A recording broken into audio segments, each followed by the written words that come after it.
I felt I was a bad person. Nobody would accept me, my family or my friends. And I felt like there was no way coming back from that. It was a moment that I was having no hope. It was a moment that I was having no faith. I think it's hard for everybody, but to be a single mom and to be formerly incarcerated, it was really hard the first day.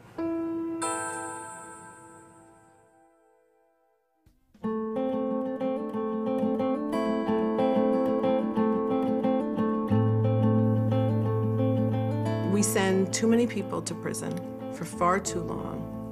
The U.S. leads the world in incarceration. We have maybe 5% of the world's population. We have 25% of the world's prison and jail cells. We have come to rely on prisons. It's really the first solution to criminal justice issues and even social issues. Your date of birth? 9/22/83. How tall are you? We put billions into the punishment side of our criminal justice system, but we fall far short in really helping people reform. People have real difficulties in making the transition from prison to the community. There are people with histories of addiction, limited work histories, but in fact, they can take responsibility for what's happened, make amends for the harm that they've caused, and then come back and be part of a community. My name is Miguel de Jesus. I live in the Bronx. I was a drug addict for 27 years. It was like, I said, I don't care. I'm gonna live no more. The judge gave me a real low sentence, 2 to 4, and he told me, I'm gonna be sure that you don't use no more. I'm gonna send you to this program. When I get to this place, everything changed.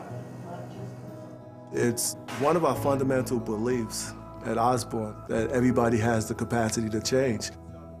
There's this mindset and this attitude which says, once a con, always a con. We honor the humanity of people who have been in conflict with the law. We think of people as if they're coming home from the day that they go in. Our services are designed to support individuals and their families when they're coming home from prison and while they're in prison. The services provide education, provide opportunities for transformation, and provide support. I'm Judy Malloy. My biggest fear when I was about to be released was being rejected as a person. I didn't want people to look at me as what I'd done. Just look at me from where I'm at now. It was just gonna be me and my kids now. Yes. While I was incarcerated and away from them, I was very angry. The loneliness, not being a part of their lives every day. It was really hard. I met Nadia when I was at Bayview Correctional Facility. We did counseling, and she told me about other programs that will help me be more a part of their lives when I get home. Is that gonna be okay? We run a family support group for relatives who have incarcerated family members, and they always talk about how they are doing time. It's rough. I've done 17 years. As anyone here who has someone inside knows, we're doing the time right along with them. 4 parole denials and 2 appeals. I lost all faith. I lost all belief. But when you come into these rooms, it ain't over yet. That's right. There's still a stigma around having just, anybody that's close to you being incarcerated, let alone a parent. When your parent is taken away, your whole life is changed, and it's never going to be the same. It's so common out there to the point where we're blinded by the fact that this is impacting a lot of people. In some ways, everything we do is connected, and you can't really pull it apart. Building children's centers inside of prisons, parenting classes to mothers and fathers. What type of parent do you see yourself as today? I see myself as a parent who's trying to hold on to tradition. I think that's imperative, to keep that family structure together. Where'd you learn how to be a father from? I was raised by my sister, so it's never like a male figure in my house anyways. Right. You see a guy come back, my kid wrote me, and it'd be 4 words on the page, this big. Dear Daddy, I miss you, I love you, and here's a green cow with some bluegrass and a brown sky. Guy goes back, puts it on his wall. For those few minutes, those few seconds, he's a father. And he discovers that he likes that. When we're talking about individuals that are coming home from prison, they want to feel a part of things. They want to feel a part of society. They want to get on with life. They want to move on from their experience. My name is Kevin Muniz. When I was released, I already knew in my mind I needed work. The reality of it is, you will never find work as easy as you would if you didn't have a record. And that's where Osborne falls into play. What I do now for a living isn't custodial work or anything dealing with cleaning. I supervise 40 men. When I work, I think Osborne gave me this chance. I'm not gonna screw up. And that's pretty much what Osborne does.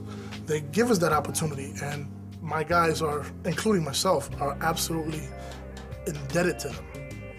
People change their lives day after day. I mean, we don't make them change, but we're giving them the resources that help them to change their life.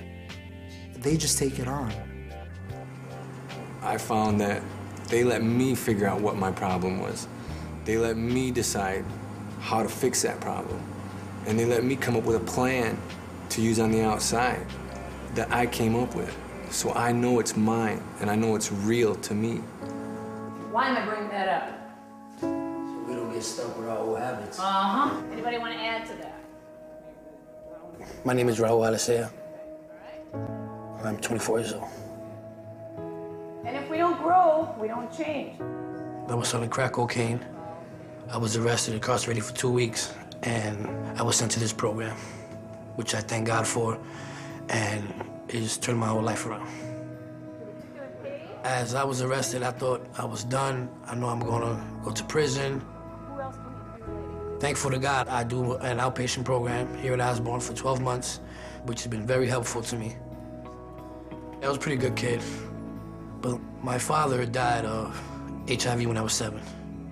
And my mother had the same thing. She contracted it from him, and she died when I was 13 years old. I think that kind of had an effect on me as I was growing. I used to hang out every day, smoke weed, drink. Now, I haven't smoked in a year, which is great. There's no reason why I should start again. Osborne helped me see what's outside. I cherish that, and I return the respect.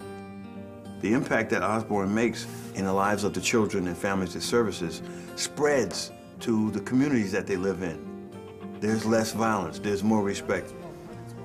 Osborne kind of stands at the forefront, I believe, to affirming the potential of human beings. And when I get this one from the Osborne Association, I said, wow, that you could give me $1 million and I don't sell it to you. Because to achieve all this, you need courage. Whatever I can do to be a part of Osborne is what I will continue to do, because they reach so many different people on so many different levels. Osborne is my family.